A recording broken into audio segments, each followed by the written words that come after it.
Okay. Yeah, really, we have this conversation, out in the hall, and really, when you do your, and Laura can address this, she's had the conversations with the auditor about, there's a statement in the audit that you are in compliance with all Kansas laws. So that is, but we don't have the language yet. We do not have the language, but there will be something different than that because you're not in compliance with all laws. As per City Attorney, it's not a secret, City Attorney Dane provided you with a memo that said what you weren't in compliance with, which is part of the reason why you get all those things from me. There will, can you hear me okay? There will be some sort of statement. Now, it's not about your financials, it's about your operations. But both are disclosed in your bond documents. So again, disclosure versus omission, you want to err on the side of disclosure. So we'll be working on some sort of language to disclose. The crime is in non-disclosure. So. And how soon will this affect? When is our next bond issue? Well, you're marching through the process as we speak. Next meeting, Bruce will be here because we'll be doing a notice of sale, and we'll be working on the documents and the language in between now and then. And you will be asked to review. We're partnering up a little tighter now, as Dottie mentioned, and one of the things in the presentation was for the governing body to review the official statement. You'll be asked to do that from now on. So the issue here, because we will be disclosing this up front, we're being forthright with our disclosures. That disclosure requirement is satisfied, knowing that we are disclosing that to the public and to the market. Mm-hmm. We're really talking about the potential adverse impact it would have on our bond rating and our ability to issue bond debt. That's where I was going to say That's next. where Yes. So the expense involved in managing those bonds and maintaining those issuances. Well, it's not just maintaining; it's the effect on whether a person thinks that they'll get their money back and their interest. But I want to get past this SEC thing that you're trying to hammer on, Larry, and that is no, they're covering themselves with the SEC. Absolutely, and they're suggesting we cover ourselves. So can I ask a question, Dottie, in your experience? So we're going to have this adverse action that basically says we're not in compliance with state statute. And by the way, we still haven't fixed it. There you go. So what is that? That's really the issue. Okay, so yeah, we're disclosing it, but oh, by the way, you still have it out there and you've known about it now for this amount of time and you haven't done anything about it. So what does that do? Well, if you remember, I indicated kind of the whole point of the disclosure is put yourself in the shoes of the investor. Mm-hmm. You read that in offering material. And you're going to balance that against all the other information about the city. Would that impact your interest in purchasing the bond? It's really kind of that simple. But don't you also have to now disclose it to all the other bond issues that are outstanding?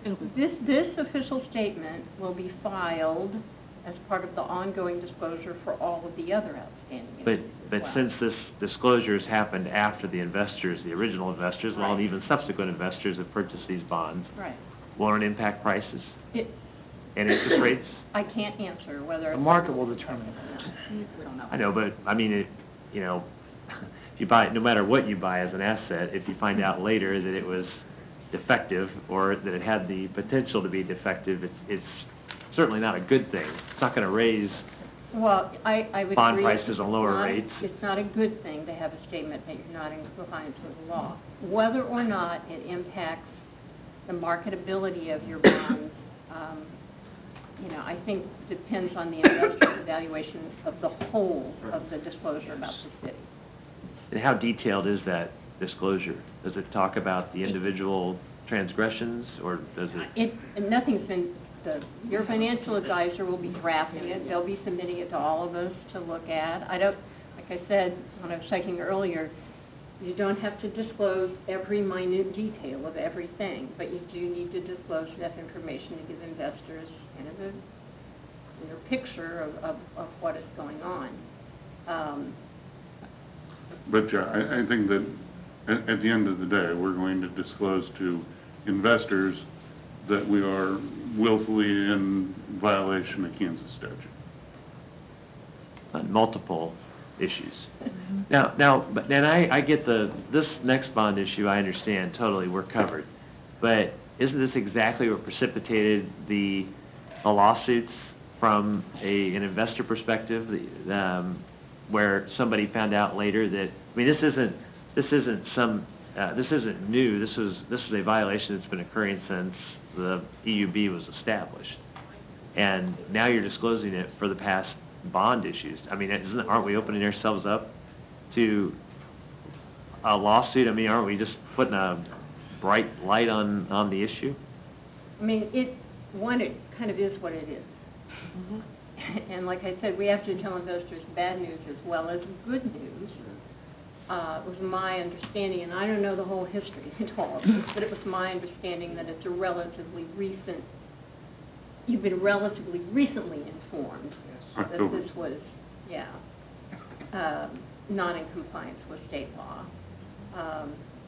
So it's not like you knew years ago that it was a problem. Well, I mean, we didn't know, but we should have known. I mean, the law isn't that bendable that one attorney would be able to say that, I mean, nothing's been rewritten since the original ordinance. So Yeah. there was an attorney's opinion, but apparently not a good one. I don't think that it was, I think it gets back to, we weren't willfully misleading or omitting over the course of the term of the Electric Utility Board.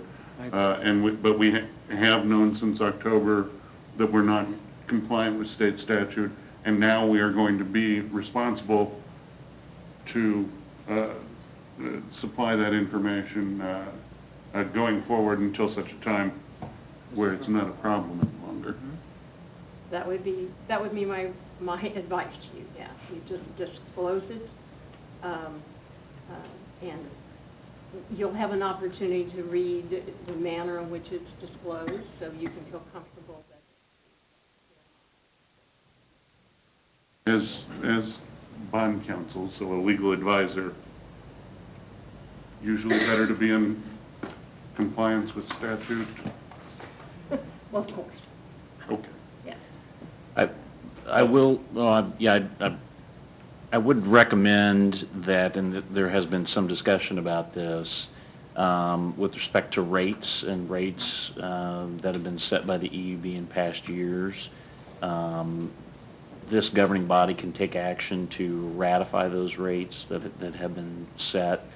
And so my recommendation would be to allow me to go back and bring a resolution back before you at your next meeting, so that we can, or whatever form of action we decide to put that in, and at least have you ratify the rates that the EUB's been charging. Rates and fees charged. Yeah. But only on this most recent rate change? No, I'd ask you would take action to ratify all the rates going back to when the EUB first started setting rates. Why would we want to do that? I mean, I would think that would open us up for liability by saying we're, after the fact, validating something that... I have a different legal opinion than that. What? My opinion's different. I think you can go back and ratify, and you should. And You can recognize that you've made a mistake and that you're... Is that well, what I mean, we're doing? if we want to get into this subject, then that's appropriate for executive session. I don't know about the rest of the governing body, but I'd like to see something that ratified the rates. Tori? Yeah, I think so. Keith?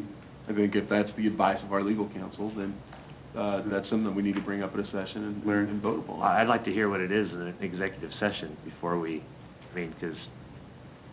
So can we get something, but then have an executive session prior to discuss it? I would think so. Yeah, Or we can put it on, at a meeting where it's on the agenda. put it on the agenda, right. Not part of the council updates. Steve? I've got no problem with that, and I don't even think there's a problem with the executive session, but unless we have something concrete to discuss, it's going to be, concrete in terms of a recommendation or some sort of